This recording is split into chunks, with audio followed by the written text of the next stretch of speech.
आज सुबह फजर के बाद जब हम सोए, कोई 6:15 के करीब टाइम हुआ था, जब हमारा दरवाज़ा बहुत ज़ोर से किसी ने पीटना शुरू कर दिया।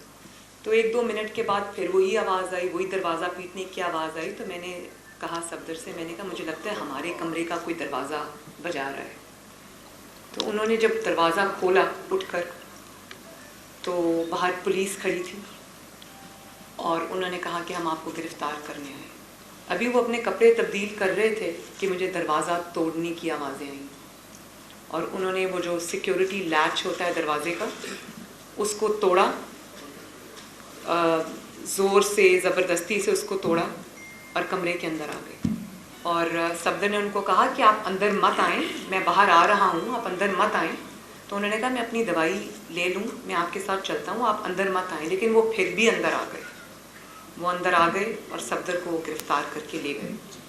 सफदर ने कहा कि मेरी वाइफ अंदर है, आप अंदर मत आए।